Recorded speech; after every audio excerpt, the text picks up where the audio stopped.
Ima mau menceritakan apa, Ima, yang bisa kita dengarkan? Kisah hidup saya yang lumayan berliku-liku. Berliku seperti apa nih seorang Ima? Saya dulu itu punya suami. Mm-mm.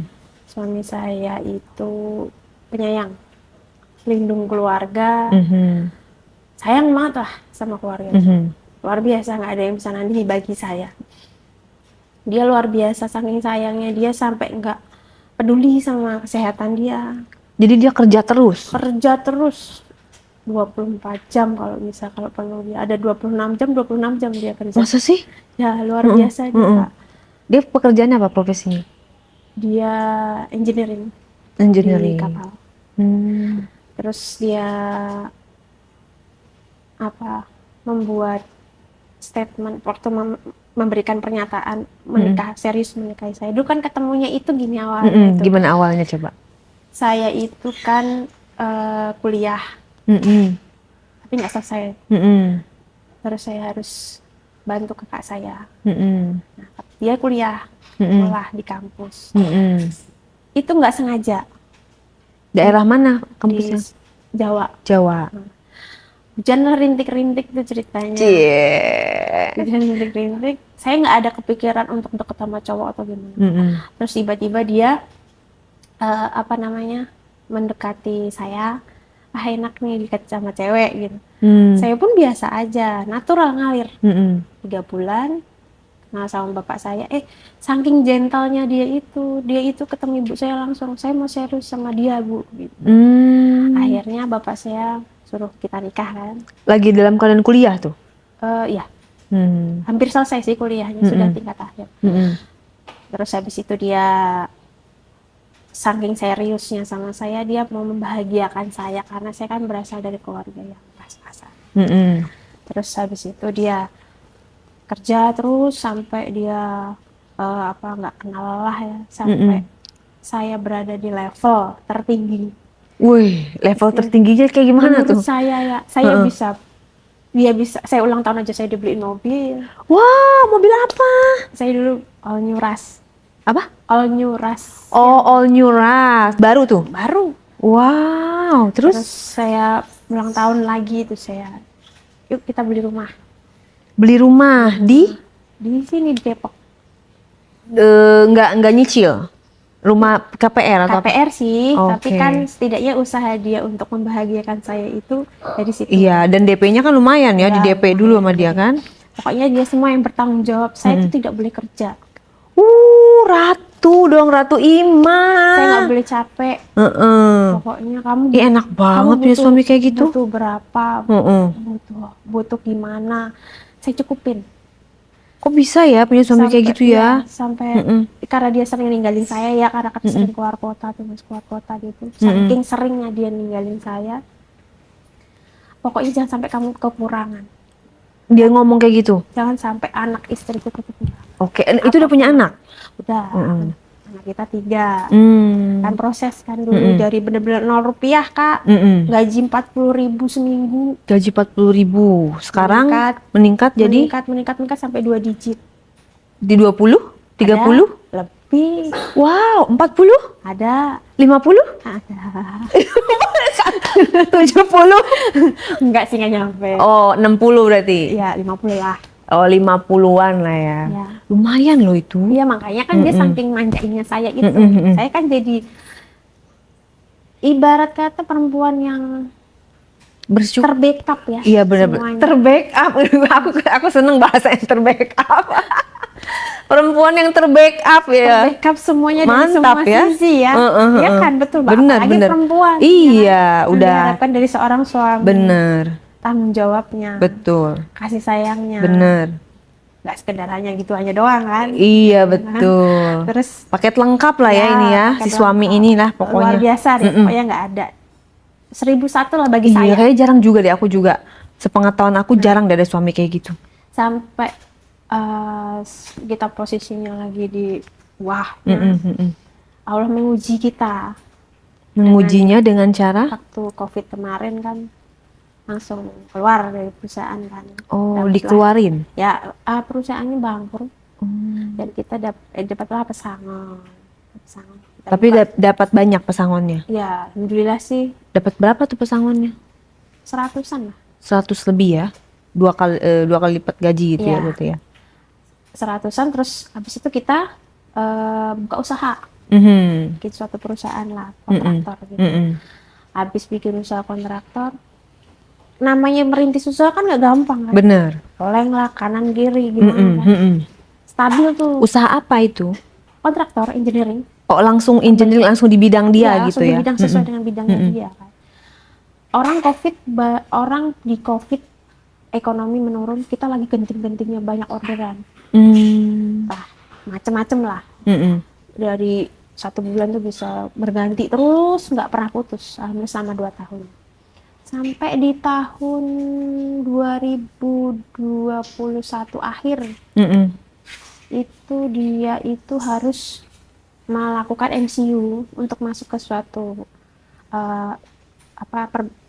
kapal tertentu gitu kan, harus ada MCU ya. Medical check up buat cek kesehatan ya. Harus ada MCU. MCU itu menandakan dia ada suspek hepatoma. Apa tuh? Nah, saya carilah di Google tuh suspek hepatoma itu apa. Suspek hepatoma itu ternyata seperti suspek kanker hati. Shock dong kita, kayak disambar petir. Meskipun enggak ada gejala? Enggak ada gejala apapun, cuma mual aja rasanya. Jadi kayak mah gitu ya? Enggak sih, lebih ke kalau makan nasi balik muntah. Iya, kalau mah tuh kan masih bisa ditahan ya. GERD juga masih bisa kan saya juga mengidap GERD kan. Setelah usai MCU itu, ceklah saya di Google itu apa. Cek di Google. Masya Allah, kaget dong. Udah kayak disambar petir di siang. Ya Allah. Terus dia pun juga kaget. Itu takut. Karena nggak pernah ada penyakit seperti itu di keluarga kita. Kaget, astagfirullahaladzim. Apa ini gitu kan. Terus saya pun dibalik ketakutan dan kecemasan saya menguatkan dia. Udah aman, nggak apa-apa. Tenang aja, Allah Maha Tahu yang terbaik. Saya sempat hamil tuh. Yang anak keberapa? 4. Hamil tapi ada IUD-nya. Oh, jadi keguguran. Ya ampun, innalillahi. Nah, terus habis itu dari situ setelah keguguran itu dia udah mulai itu tanda-tanda, apa aku mau nggak umur panjang ya, gitu-gitu. Oh udah deh, mulai dari situ saya udah kacau deh perasaannya. Terus nggak kerja ya? Nggak kerja, tetap menjalankan perusahaan itu, tetap bekerja sampai di bulan Mei. Itu kan meninggalnya Juli ya. Juli 2022. Sampai di bulan Mei, dia itu masih tegar, masih bawa mobil, masih dikuat-kuatin. Tapi melihat kondisinya badannya semakin habis, saya itu semakin kayak apa ya? Ya Allah, kayaknya gue mau ditinggal pergi nih. Sedangkan saya kan nggak siap ya. Nggak siap dengan kondisi. Gimana sih Kak? Saya tuh di BK dari Citawa kan, dia semua yang handle kehidupan saya, anak-anak. Terus dia harus kayak kena penyakit kayak gitu tuh, kayaknya ya Allah, kayaknya nggak ada obatnya nih. Ini ya Allah, ngapain? Tapi saya tetap mencoba untuk percaya 1% keajaiban Allah itu pasti ada. Sampai di titik dimana dia nggak kuat. Jadi dia itu badannya habis itu dia karena nggak makan atau gimana sih? Kalau makan kan balik. Jadi gimana cara mengatasi kalau dia makannya itu? Itu ya kan nggak sembarangan ya kalau kayak gitu ya kan. Saya udah coba ke rumah sakit sini, ke rumah sakit sini, ke rumah sakit sini, itu sama hasilnya. Sama hasilnya itu ternyata itu adalah kanker hati. Suspek hepatoma bilang. Terus lama-lama saya mencoba untuk menguatkan dia. Kita coba alternatif apalah, semua kita coba, pokoknya kita usaha semua. Habis deh uang gitu. Tabungan saya udah kekuras habis. Masih semua tabungan udah kekuras habis lah, uang perusahaan juga gitu. Sampai saya berusaha untuk mengatasi dia, dan ketiga anak saya kan harus saya atasi juga kan. Ini anak-anak kan belum tahu apa-apa detailnya gimana. Mana anak saya yang pertama itu lagi pendidikan di akademi pelayaran kan, udah terlanjur masuk di situ soalnya, dan nggak tahu mungkin ayahnya juga punya firasat gitu kan bahwa dia akan pergi atau gimana. Itu sekolah 1 tahun itu dibayar lunas Kak. Setahun aja itu dibayar full. Terus akhirnya anak saya mencoba saling menguatkan lah, saya sama anak saya yang pertama itu, bisa bunda bisa.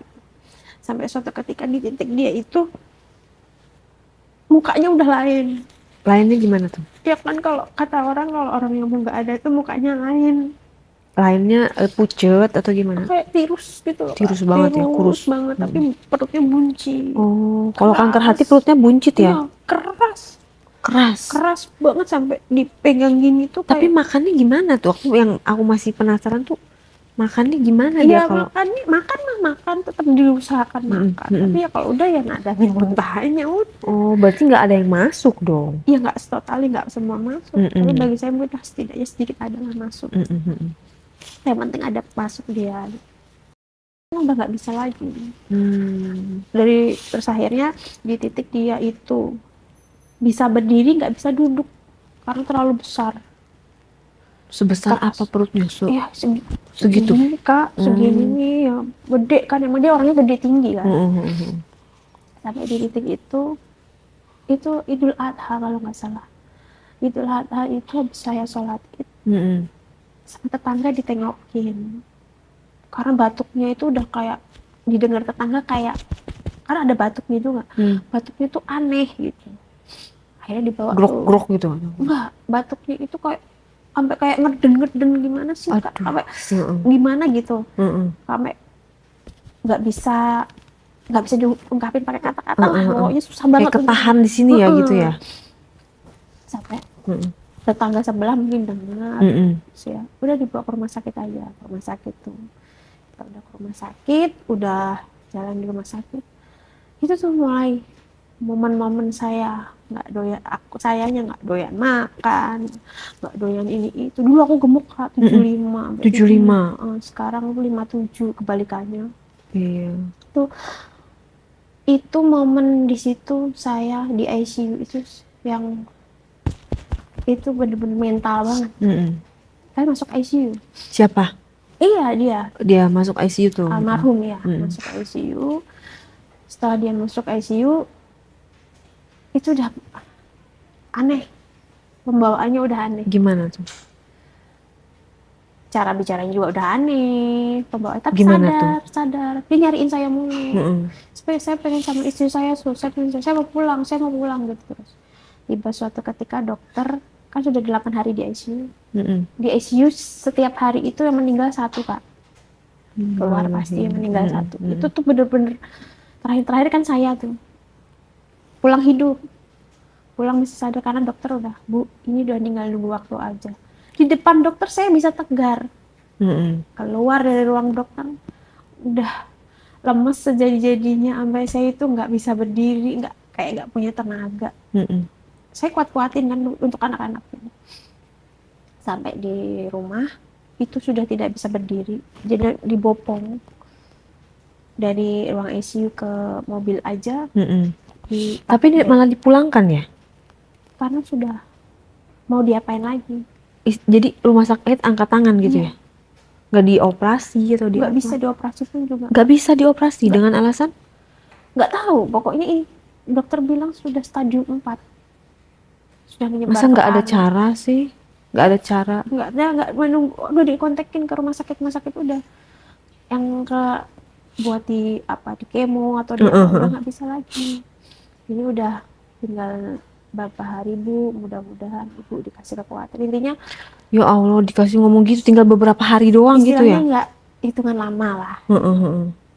Nggak berapa hari gitu, nggak lama. Udah nggak lama gitu ya? Nggak tahu, ini mujizat Allah aja. Ya nggak apa-apa Dok, saya 1% keajaiban Allah pun saya akan berusaha kok. Saya minta sama Allah. Yang punya hidup, yang punya napas Allah. Benar-benar kepasrahan saya itu di titik terpaling pasrah di situ. Akhirnya saya bawa pulang. Hari Kamis dibawa pulang. Hari Minggu nggak ada. Itu nggak adanya, benar-benar nggak mau. Benar-benar saya harus ngomong ikhlas. Kan saya sampai doa bersama ya. Si suami ini udah napasnya udah tersengal-sengal. Ini cuma tinggal omongan ibu ikhlas. Siapa sih kak yang ikhlas? Saya pengennya suami saya sembuh. Jangan ninggalin saya. Aku gimana nanti? Anak-anak gimana? Aku makan apa nanti? Hidupku gimana ke depannya? Aku nyari apa? Aku gak punya kemampuan apa-apa. Aku bingung. Aku harus gimana? Kak, harus ngomong ikhlas kan berat kak. Di titik saya ngelihat napas sakaratul maut itu di depan mata saya. Itu kan oksigen, pakai oksigen ya di rumah. Oksigennya itu udah mau habis. Saya kaget kayak dibangunin gitu. Astagfirullahaladzim, oksigennya habis. Ini harus diganti oksigen. Tapi kayaknya saya merasa, oh kayaknya kamu mau pergi ya. Kayaknya kamu mau pergi. Oh, kamu jangan pergi sampai saya itu. Enggak kuat. Sampai di titik saya harus, yang saya ingat di waktu itu kebaikan dia, sayangnya dia sama saya, pedulinya dia sama saya, nggak ada yang bisa gantiin. Sampai apapun kesalahan saya, apapun yang membuat saya sakit hati, dia tuh selalu belain aku banget. Siapapun yang bikin sakit hati saya bakal dilawan sama dia. Saking sayangnya dia. Anak ada sih buat laki-laki yang segitunya sama seorang perempuan zaman sekarang itu 1001. Saya sampai ya Allah, kok sekarang aku doain kamu bukan ini lagi, aku ngirimin Al-Fatihah ya gitu loh, sampai di titik dia mau sakaratul maut. Saya benar-benar lihat ketika saya ngomong aku ikhlas di telinganya. 3 kali saya ngomong aku ikhlas, tapi ya ikhlas cuma di mulut. Itu benar-benar aku ngelihat pas terakhirnya dia di situ. Aku kayak nggak percaya, kamu nggak pergi, kamu nggak boleh pergi. Itu semendadak saya kayak nggak punya tulang, jatuh berak di bawah, mau ditutup gitu. Dia mau tutup, nggak saya bolehin. Orang dia nggak begini kok. Kayak saya orang kayak setengah sadar nggak sadar gitu kan. Terus pada akhirnya saya cuma diem di tempat tidur. Saya di bawah, saya liatin kakinya, saya ciumin kakinya. Ya Allah, kamu kok pergi ninggalin aku nanti sama siapa? Aku nggak, ibu udah nggak ada, aku nanti sama siapa? Rasa-rasa kayak pengen ikut gitu, tapi melihat lagi anak-anakku masih kecil-kecil, masih butuh biaya, kalau aku nggak ada juga gimana gitu. Terus si anakku yang pertama, kan waktu itu kan aku makaminya di kota kelahiranku, anakku udah di sana. Dia pesen tuh kalau aku sampai nggak ada, aku dimakamin di sini aja ya, dimakamin di lokasi. Dia minta tuh. Apa sih ngomong kayak gitu? Itu waktu masih sehat. Itu belum ada ketahuan sakit saat itu, waktu masih sehat dia pesan kayak gitu. Dia minta makamin di situ gitu. Jadi langsung begitu tuh dimandiin, dikafani. Saya kayak orang bego, Kak. Ini siapa yang dimandiin? Ini siapa yang dikafani? Ini suami aku gitu. Ya, kayak orang bengong-bengong aja gitu. Udah gitu, setelah pasti makamin tuh ya aku lihat dia di liang lahat, dimasukin di liang lahat. Saya, kamu kok di liang lahat? Kok kamu udah pergi? Kok kamu kayak nggak bisa lah, kamu kok tidurnya di situ kayak orang gila aja gitu. Gimana sih Kak? Akhirnya banyak orang menguatkan aku, anak-anakku. Aku lihat, kamu udah nggak punya ayah. Dulu saya punya pikiran, kalau ada teman saya yang suaminya meninggal gitu, suka ya Allah jangan sampai itu kejadian di aku ya, ya Allah ya. Nah ini kok kejadian di aku, itu benar-benar yang ya Allah kayak luar biasa, kayak udah terpuruk, paling terpuruk lah itu. Dah di situ setelah 3 harian di kota kelahiranku, 3 hari aku balik ke rumah karena kan banyak tamu di rumah. Balik ke rumah itu aku ya hambar Kak, udah nggak ada kamu di sini, udah nggak ada kehidupan kamu di sini, nggak ada napas kamu di sini. Sampai 100 hari aku nggak mau masuk kamarku di tempat yang nggak ada. Bukan, Jadi kalau aku masuk situ kayak orang bego, kayak merasa dia ada di situ, kayak masih ada dia.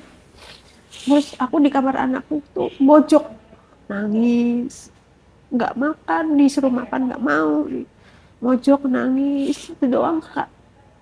Mojok nangis, udah gitu aja kerjaan aku. Terus suatu ketika temanku yang saat ini jadi temanku tuh yang dia guru PAUD gitu, dia ini nyemangatin aku gitu.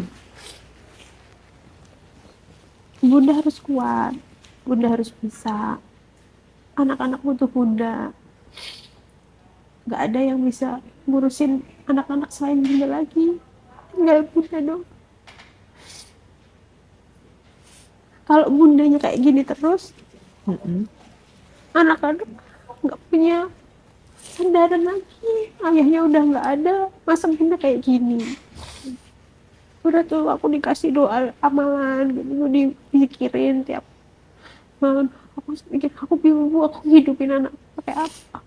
Allah Maha Pemberi rezeki, Allah punya segalanya, Allah yang ngasih rezeki buat kamu, Allah yang ngasih kehidupan kamu, Allah yang ngasih cobaan buat kamu, Allah pasti mampukan kamu. Saya jalanin tuh, apa ya yang harus aku lakuin, apa yang harus aku kerjain. Aku punya modal itu, waktu itu saya masih ada mobil kan, pikiran mobil kalau bisa dilunaskan, rumah dilunaskan kan, jadi sertifikat keluar, mobil aku kembaliin ke leasing. Karena aku harus tetap nyicil, nggak bisa dilunaskan. Daripada aku beban, aku kan kembaliin. Selesai, si dapat uang kompensasi kan, buat modal. Ayo usaha apa? Aku jualan, aku dagang tuh, dagang makanan, cateringan. Alhamdulillah dari situ aku bisa bayarin sekolah anak-anakku, bayarin makan untuk kehidupan anak aku gitu. Waktu itu masih banyak teman yang masih peduli, masih care. Cuma makin kesini aku punya, lama-lama kan kurang ya. Aku pinjem duitnya dong 200, pinjem duitnya dong 300 sama temen. Dikasih, dipinjem, cuma aku nggak bisa langsung balikin cepet.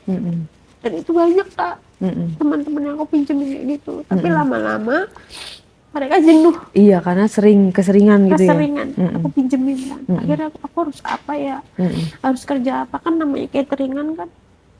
Kadang ada, kadang Iya, harus ada modal juga ya. Harus nombokin modalnya di mana. Kalau ini suatu ketika tuh sepi, sepi bener-bener yang nggak ada orderan. Anakku kan harus tetap makan.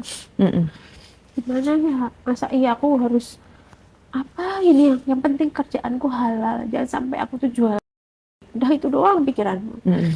Terus aku ditagih utang-utang, sisa utang-utang almarhum yang belum selesai juga kan. Berapa utangnya? Masih banyak Kak. Ratusan juta ada? Enggak sampai sih, cuma masih ada itu. Ada beberapa lah, bagi saya nominal 2 digit juga tetap berat ya, gede Kak. Saya beli beras, ibarat kata sekarang beras naik aja saya udah kelimpungan luar biasa kan. Apa nih yang harus aku kerjain, apa nih yang harus aku lakukan setiap hari, setiap malam. Makanya aku jarang tidur, susah tidur karena mikir besok kebanyakan aku mikir harus apa, besok aku harus gimana supaya hidupku tetap berjalan sama anak. Kadang kalau anakku kan di luar kota ya, sekolahnya di luar kota. Kadang kalau bunda aku lapar, kalau udah anak ngomong bunda aku lapar, gimana caranya aku harus dapat uang untuk ngirimin anakku makan. Itu Mbak, itu yang jadi beban mental buat aku, harus menghadapi situasi ketika aku lagi punya uang, gimana nih aku ngirimin anakku. Banyak apa aja kerjain. Akhirnya Bu, aku ngajar dong Bu, supaya aku punya pemasukan bulan, tapi nggak gede, nggak apa-apa deh, aku ingin cari berkahnya Allah. Karena kan memberikan ilmu itu dapatnya berkah. Iya, karena pahala juga. Iya, ilmu yang kita kasih ke anak-anak itu dia akan pakai seumur hidup dia kan, itu berkahnya gitu. Nah dari situ dari saya mulai ngajar PAUD itu, berkahnya mulai nampak sedikit-sedikit. Ada saja rezeki buat anakku, ada aja rezeki yang nggak gini, nggak putus gitu. Kan cuma modal duduk curhat sama Allah doang Mbak.